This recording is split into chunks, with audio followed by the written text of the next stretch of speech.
A ver, listo. Entonces vamos a continuar con la preparación. Ya. Hasta aquí, entonces nos habíamos quedado en observar los componentes de los plexos submucoso y mientérico en el estómago. Ahora vamos a ir con la siguiente lámina.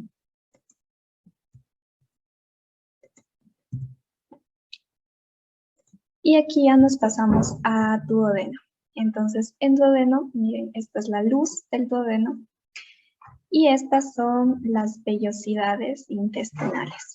Ya, estas son como la parte más superficial de las vellosidades intestinales, ¿ya? Aquí es importante también que no se confundan entre vellosidades y microvellosidades porque son dos cosas distintas.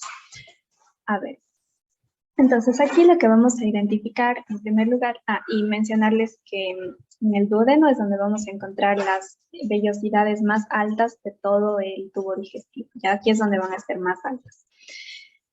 Miren, aquí tenemos igual un epitelio de superficie que es un epitelio cilíndrico simple con microvellosidades. Entonces, eso sí pueden apreciar ustedes aquí. Miren cómo se forma este famoso borde en cepillo intestinal aquí en la porción apical de las células cilíndricas simples, ¿ya? También encontramos muchas de estas células que son células caliciformes, que están más blanquitas, y se ven así porque son células productoras de mucina, principalmente. Entonces, son las encargadas de producir el moco intestinal y ayudar, por supuesto, a evitar lesiones por el paso del contenido gastrointestinal. ¿Ya? Bueno, ahora, ustedes fíjense que aquí encontramos la lámina basal del epitelio que está de este lado, digamos. Y muy cerquita está la lámina basal del epitelio del lado opuesto. Y en el centro encontramos un poco de tejido conectivo laxo, que es ya la lámina propia. Como les había dicho, en el estómago es igual. Está el epitelio y en medio de donde se va como que doblando ese epitelio, encontramos ya el tejido conectivo de la lámina propia. Entonces, miren, acá también vemos un poco de ese tejido conectivo justo debajo de la lámina basal del epitelio, está la lámina propia. Ya, vamos a pasar a la siguiente lámina.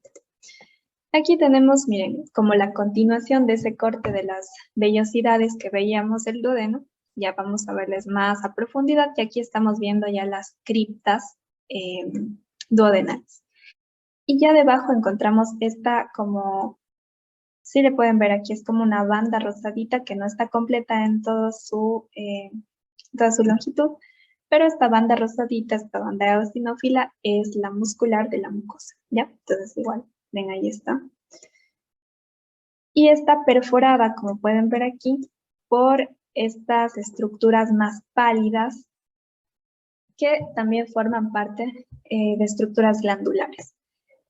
Estas son las famosas glándulas de Brunner del duodeno. Entonces, miren, son glándulas tubuloalveolares ramificadas que se encuentran aquí. Miren, está en esta parte, aquí también, y todas se juntan para finalmente salir hacia la profundidad de las criptas, y ahí vierten sus contenidos, que son principalmente con el objetivo de alcalinizar un poco el contenido que viene ácido desde el estómago. Entonces aquí se produce estas sustancias alcalinas que le van como a, digamos, contrarrestar ese pH ácido que viene del estómago.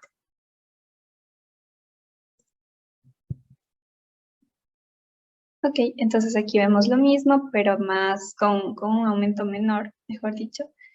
Entonces todo esto es la submucosa del duodeno. Desde aquí, de la banda eosinófila que les mencionaba, que era la muscular de la mucosa, hacia arriba, todo esto es mucosa.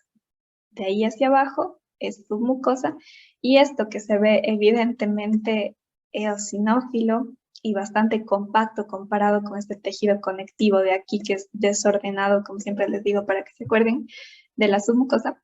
Aquí ya vemos la capa muscular propia. Entonces, miren, muscular propia con su capa circular interna y longitudinal externa, como en todos los segmentos que hemos visto, recordando que el estómago tiene la particularidad que aparte de estas dos, adentro tiene otra capa que es oblicua. Ya. Entonces, bueno, aquí tenemos entonces estos componentes del plexo de Auerbach, que ya les vengo mencionando también desde varios segmentos superiores, se ven muy fácilmente aquí.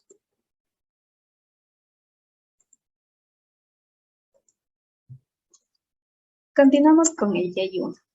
Este es un corte transversal, igual del Y1, entonces acuérdense como les mostraba así. El tubo estaría en esta dirección, pero le cortamos así y nos quedamos con un corte transversal.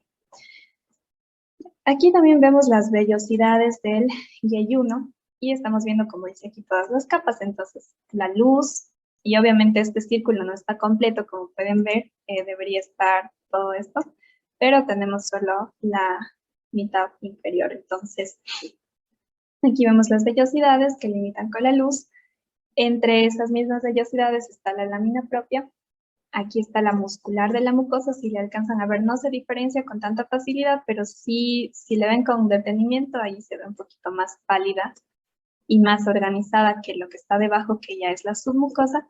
Y luego vienen las dos capas musculares de la muscular propia, circular interna, longitudinal externa, y estos componentes del plexo de Auerbach. ¿Ya? Ok, entonces vamos a continuar por acá. Aquí nos acercamos, como dice, a la mucosa. Entonces, miren, es lo mismo, un epitelio cilíndrico simple con microvellosidades que aumentan mucho la superficie de absorción del intestino. Y aquí en el centro, estas células que ya son de tejido conectivo laxo, que corresponden a la lámina propia. Listo. A ver, ¿qué más? Además de esto, tenemos aquí también las células caliciformes, ¿no? Que son las productoras de moco. Miren, estas no se les nota tanto aquí microvellosidades, sino se diferencian además muy bien por su coloración más pálida.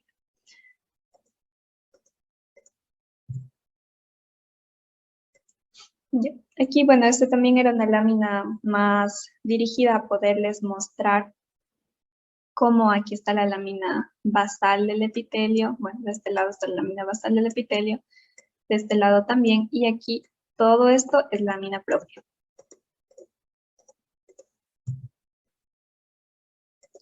Ya. Seguimos aquí, miren entonces como aquí se ven de forma muy fácil estas células de Paneth, que son eosinófilas, que contienen gránulos eosinófilos que corresponden a su secreción, que es lo que va a salir hacia la luz del intestino y contrarrestar ciertos gérmenes que pueden estar ahí, ¿ya? Entonces, estos gránulos eosinófilos son característicos de las células de Paneth, están aquí en el fondo de las criptas, y al salir esa secreción de la célula, pues eso permite que se lleve a cabo la actividad de defensa. ¿Ya? Y aquí debajo está la muscular de la mucosa, y aquí ya está la submucosa. Como pueden ver, un tejido más laxo, en cambio aquí la muscular se ve más organizada.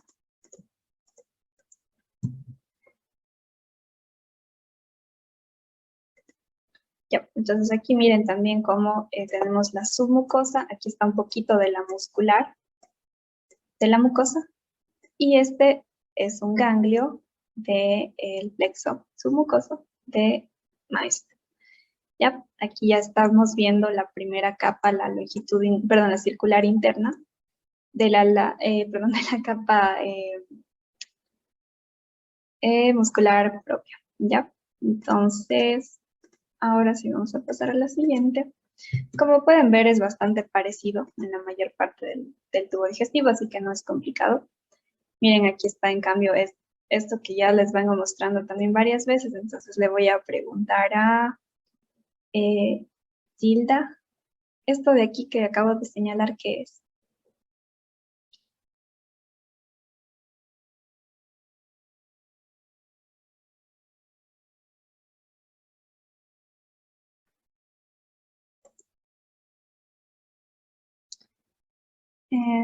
Erika Aguilar. ¿No podría ser la submucosa? A ver, ya te ayudo, verás. Estamos aquí viendo la muscular propia. Entonces, mira, acá afuera ya no hay nada porque ya está, ahí se acaba la pared del intestino. Esta es la capa longitudinal externa de músculo liso, esta es la capa circular interna. Y aquí hay unas estructuras que están en medio de las dos capas. Entonces, ¿qué crees que es esto de aquí?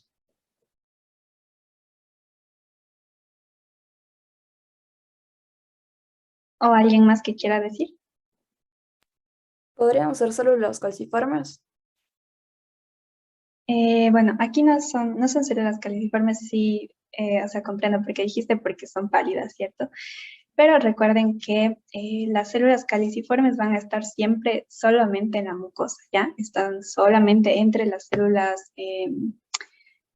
cilíndricas simples que están en el epitelio de la superficie. Pero aquí, como les decía, ya estamos en las capas musculares y este es el plexo nervioso de Auerbach, que les decía varias veces ya. Este también es fácil de reconocer porque estando entre las dos capas musculares que se tiñen bastante, este hacer un tejido como, bueno, es un tejido nervioso, es más pálido, entonces podemos verle ahí muy fácilmente.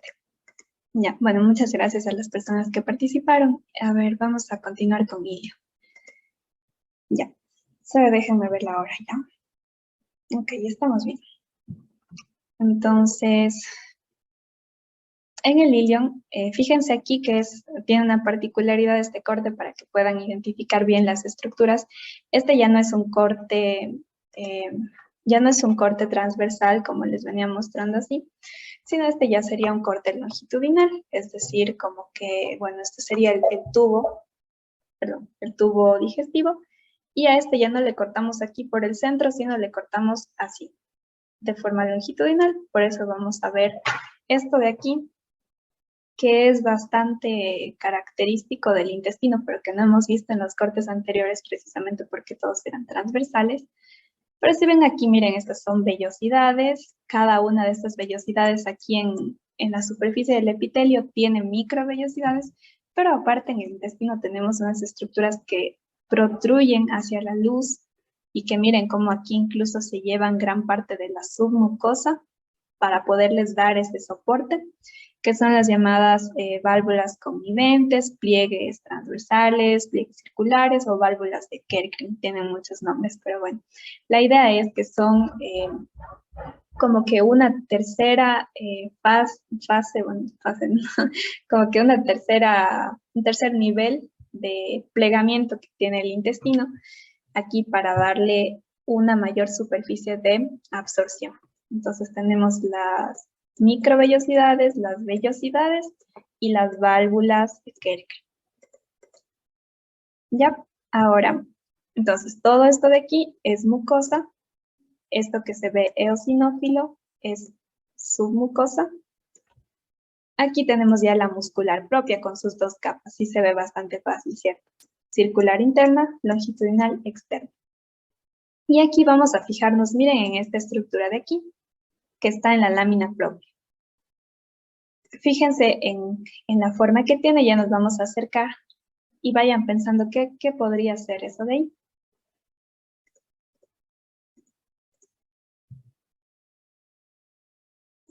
Miren, entonces aquí vamos a ver más de cerca. Todo esto es la mucosa. A ver, entonces vamos a preguntarle a otra persona, a Brian Herrera.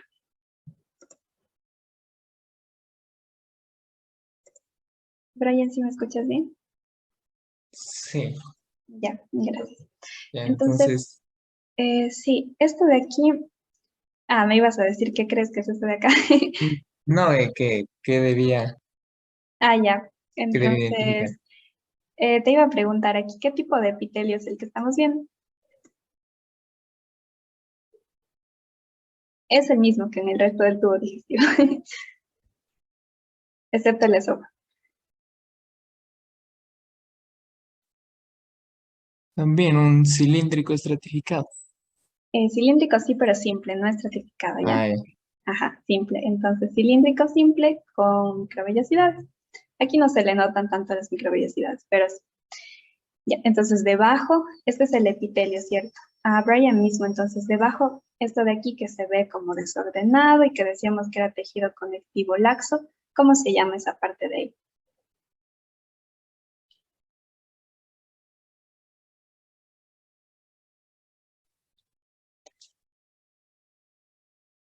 No sé. Ya. A ver, entonces verán, vamos a repasar estas tres, que era epitelio, esto recuerden, lámina propia, ¿ya? Debajo del epitelio viene la lámina propia. Y aquí suele estar la muscular, la mucosa, pero en este caso no se ve aquí, ¿ya? Entonces directamente debajo ya se ve lo que sería la submucosa. Pero en esófago, en estómago, en las anteriores que veíamos de yeyuno y duodeno, en los cortes que vimos ahí sí se identificaba fácilmente también la muscular de la mucosa. Luego viene la submucosa y por último la muscular propia que tiene dos capas, la circular interna y la longitudinal externa. Ya eso les voy a volver a preguntar de nuevo, entonces les vuelvo a decir, ¿ya? Verán, eso sí es súper importante, tienen que aprenderse porque es la disposición que está en todo el tubo digestivo, ¿ya? Epitelio, lámina propia, aquí muscular de la mucosa y todas esas tres hacen la mucosa en conjunto. Luego está la submucosa, la muscular propia, que generalmente tiene dos capas, una circular interna, una longitudinal externa. En el estómago hay una capa oblicua extra que es más interna que todas estas de acá. Y aquí en la submucosa suelen estar presentes elementos del sistema del plexo nervioso submucoso o de Meissner, y acá afuera, entre las dos capas musculares, el plexo de Auerbach, ¿ya? Aquí sí se ve el plexo de Auerbach. Ok, entonces, les iba a decir que era esto de aquí. Esto es un folículo linfoide, ¿ya? Es un folículo, bueno, donde están proliferando células del sistema inmunitario. Y en el ilion eso es muy característico. Entonces, esta es una forma de diferenciar que estamos viendo ilion y no yeyuno o duodeno, porque de ahí muchas de las otras cosas son muy similares, como les decía, tiene lo mismo acá, la submucosa. Probablemente tal vez puedan ver que las vellosidades son más altas, como les decía en el duodeno, pero estos son muy característicos del ilion. Entonces, si ven un folículo linfoide, ya saben que están en ilion. Y bueno, si nunca han visto, me imagino que como aún no pasan, esto van a ver más en el sistema linfático en el siguiente ciclo. Un folículo linfoide, pues se ve algo así, miren, más o menos esto. Por aquí afuera se ven unas células más oscuras, mientras que adentro se empiezan a ver unas células más claras. Entonces es como que hay un crecimiento en el interior que se diferencia de las células que van quedando en la periferia. ¿Ya? Entonces, ese es un folículo linfoide. Ahora, vamos a ver el apéndice vermiforme. El apéndice vermiforme no tiene vellosidades, ¿ya? Como pueden ver aquí, miren, el epitelio está plano, casi plano. Y tiene una mucosa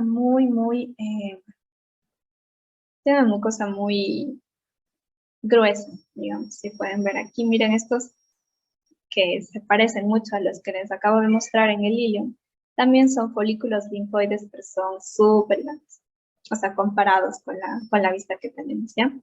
Son folículos linfáticos súper grandes que ocupan gran parte de la mucosa. Ya por debajo tenemos otra vez submucosa, músculo liso, que tiene igual las mismas dos capas que ya decimos siempre, circular interna, longitudinal externa. Y ahora les voy a pasar a la siguiente lámina para ver como el límite exterior. Entonces, miren, esto de aquí sigue siendo mucosa, esto ya es submucosa, Y aquí están las capas musculares, entonces circular interna, longitudinal externa, y por aquí afuera tenemos, se ve la serosa del apéndice, ¿ya? Y aquí hay vasos sanguíneos que le están irrigando. Miren, probablemente es una vena porque su pared es muy delgadita, tiene un epitelio plano simple que es el endotelio. Tenemos aquí elementos vasculares en el interior y esta tiene en cambio una pared más gruesa, como pueden ver aquí, capas musculares también en la arteria.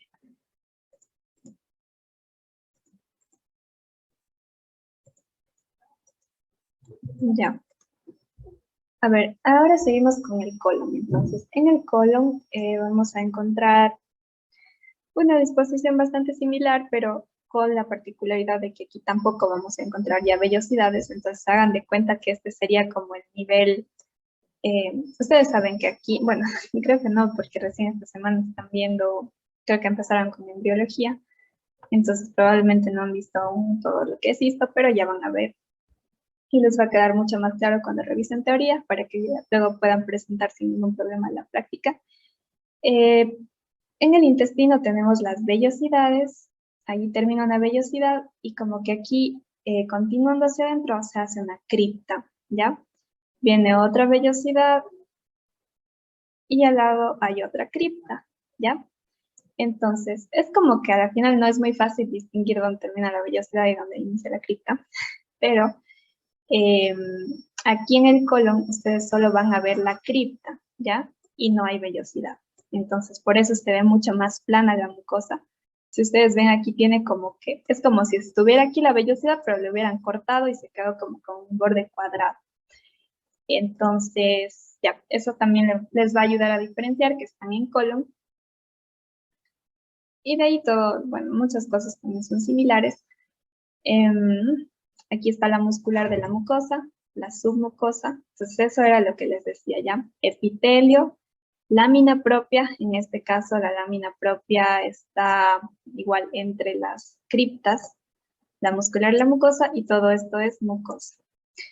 Submucosa y las musculares. Entonces, aprovechando este corte, ahora sí le voy a volver a preguntar a otra persona para saber que ya les quedó claro esto de aquí.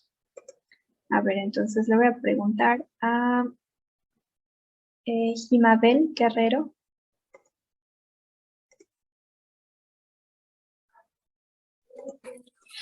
Perdón, disculpa, es que no entendí esa parte porque se me fue el internet Ya, y no pasa no te estoy entendiendo nada, de verdad. Sí, pronuncié bien tu nombre o no, es Jimabel o Jimabel. Jimabel. Ok, ya. Bueno, entonces le voy a preguntar a otro compañero que sí haya escuchado bien, o sea que no se le esté cortando el internet. A ver, Javier Maldonado.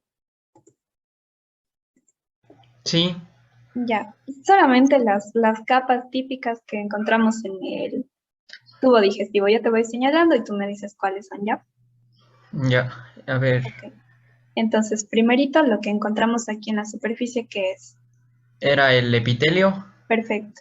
En este caso, en el colon, también sigue siendo un epitelio cilíndrico simple, ¿ya? Debajo, esto que está entre el epitelio, era la lámina propia, perfecto. Y aquí debajo esto, la mucosa. o sea, todo esto es la mucosa. Y esto de aquí específicamente es la última capa de la mucosa, ¿de acuerdo? No recuerdo. Es la muscular de la mucosa, ¿ya? Fíjate Ya, que se parece bastante a la de acá, ya. Muy bien. Esta de aquí abajo, ¿qué es? eso era la submucosa, Perfecto. Y todo esto que ven acá, ¿qué es? eso no recuerdo. Ya, pero ¿qué tipo de tejido sería entonces? Tejido conectivo, ¿no? Creo. No, el conectivo es este de acá. Bueno, es un tipo de tejido conectivo especializado. Es músculo, ¿ya? Músculo liso. Entonces, ahora sí, tal vez te acuerdas que teníamos dos capas de músculo liso, ¿cierto? Esta de aquí, ¿qué orientación tienen las fibras? Si mal no recuerdo, lo mismo eran longitudinales. Las longitudinales son las externas, ¿ya? Estas de acá son longitudinales y estas son circulares. Esta es la circular interna y esta es la longitudinal externa. Ya. Ahora, aquí estos elementos que se encuentran entre las dos capas musculares, ¿cómo se llamaban? Es un plexo nervioso. ¿De cuál sería? ¿El submucoso o el mientérico?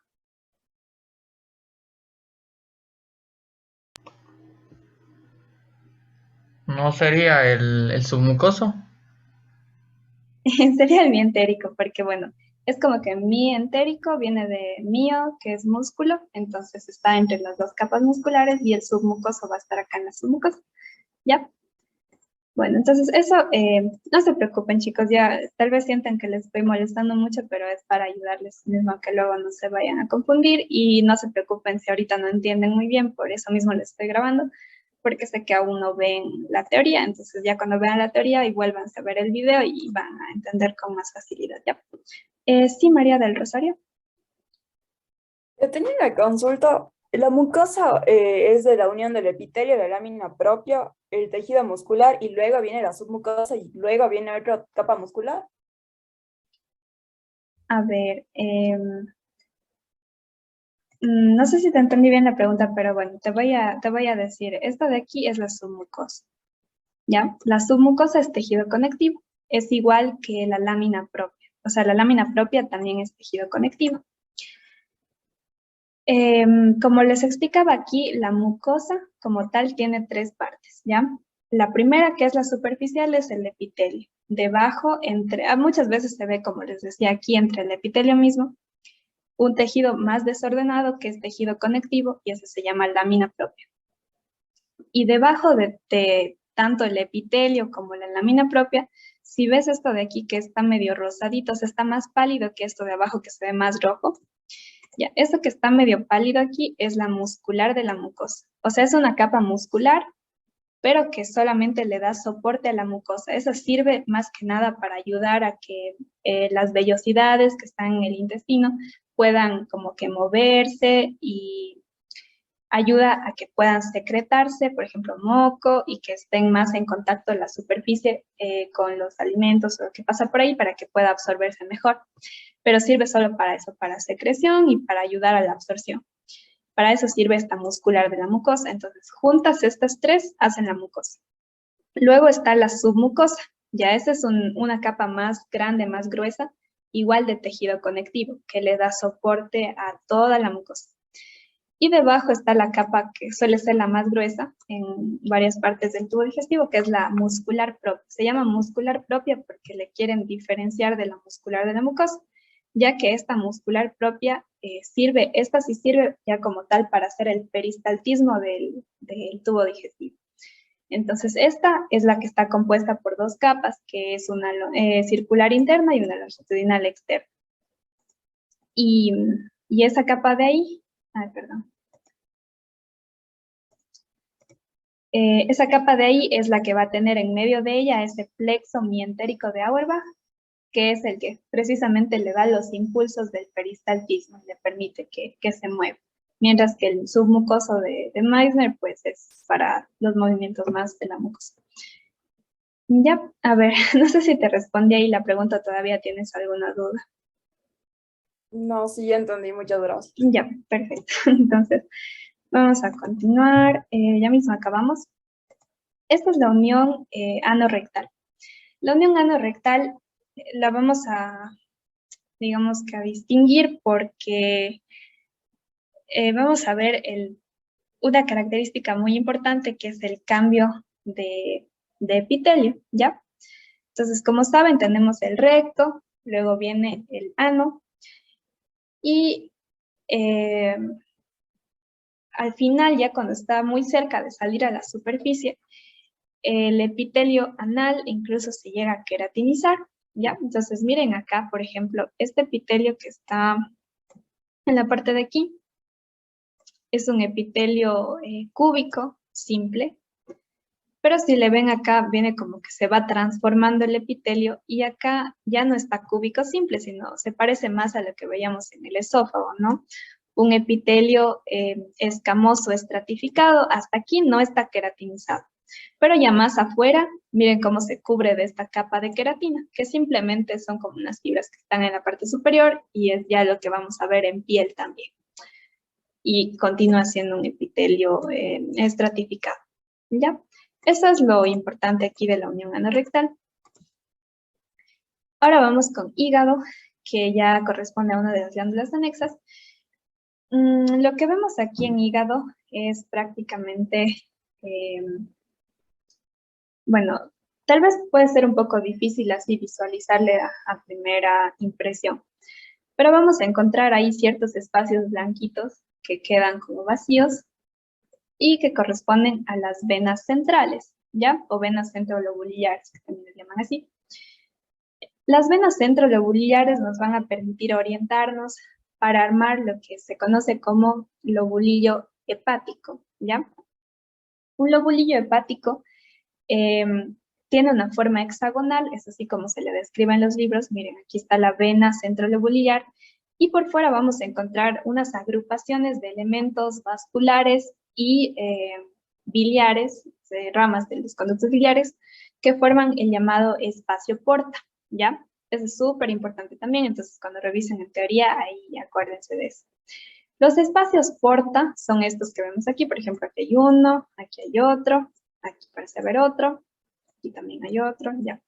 Bueno, entonces, estos espacios porta nos van a permitir dibujar una especie de hexágono, ¿ya? Está 1, 2, 3, 4, 5 y 6. Más o menos es un hexágono. Entonces, se supone que en cada uno de los vértices del hexágono debería haber un espacio porta. No siempre vamos a ver por todos estos temas de que a veces no salen en el corte. Pero ya, eso ya está comprendido. Entonces, aquí se ve en 5 de los 6 vértices. Entonces, ese es el lobulillo hepático. Ahora, también hay otra forma de organizarle al hígado, que es el llamado lobulillo portal. ¿A qué se refiere el lobulillo portal? Bueno, se refiere a que vamos a hacer como una especie de triángulo. Miren, esta es una vena centrolobulillar, esta es otra vena centrolobulillar, esta es otra vena centrolobulillar.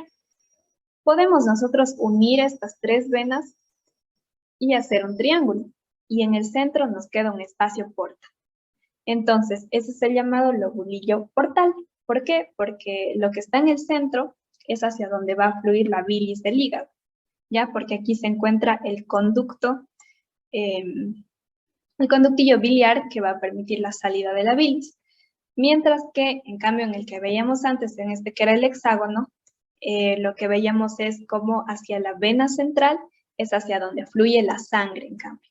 ¿Ok? También hay otra forma de organizarle, que es una tercera, que es conocido también como el acino hepático, ¿ya? Lo más importante es que se acuerden del lobulillo hepático, ese es el más importante de todos los tres, el primero que mencionamos. Entonces, ese es el llamado lobulillo hepático clásico. Y aquí, miren, nos acercamos a estas estructuras de aquí, es como que le hacemos un zoom, bueno, específicamente está hecho un zoom aquí. Ya, ahí le vamos a ver, miren, esto que estamos viendo aquí, estas células como cúbicas, son los hepatocitos, que se organizan en los llamados cordones hepáticos. Entonces se van juntando entre ellos y hacen estos cordones. Lo que queda entre los cordones hepáticos, que se ve blanquito, es la luz de los sinusoides, ¿ya? Los sinusoides hepáticos, y todos esos sinusoides hepáticos desembocan en el centro, en las venas centrolobuliares, que aquí estaría la vena centrolobuliar, solo que aparece un poco cortada. Y también podemos observar aquí que estos hepatocitos tienen una especie de pigmento como pardo, entre amarillo pardo. Es la famosa lipofuscina, que pues es una señal de envejecimiento celular, entonces a veces le van a poder observar así.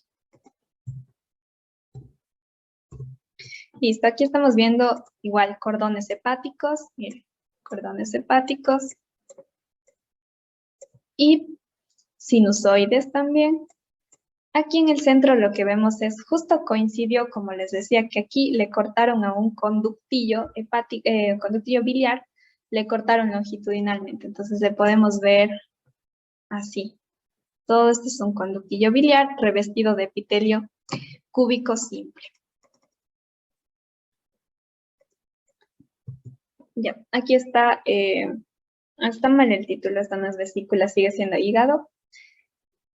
Y estamos viendo un espacio porta, ¿ya? Entonces aquí está la vena siempre va a ser la estructura más grande con una luz más amplia que van a observar, esa es la vena. Aquí está una arteria que le pueden diferenciar porque tiene su pared bastante muscular y aquí en el centro también hay elementos vasculares.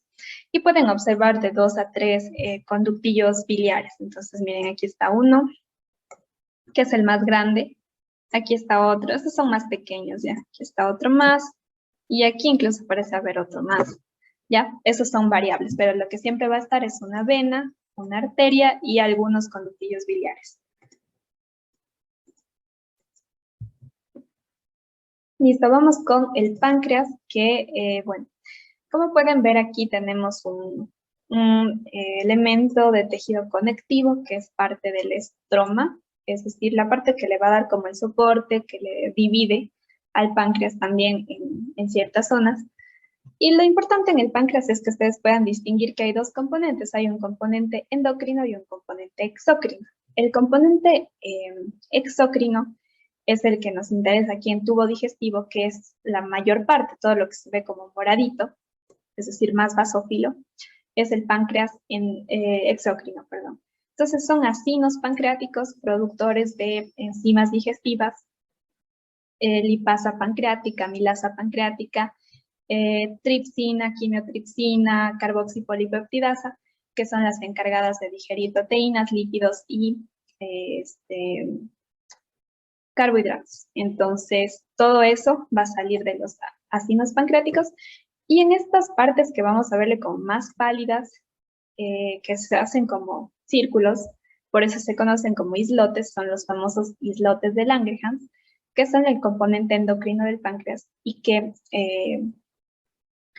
secretan, en cambio, hormonas hacia la sangre. Aquí están las famosas células beta pancreáticas que secretan insulina, las alfa que secretan glucagón, delta que secretan somatostatina y células PP que producen polipéptido pancreático.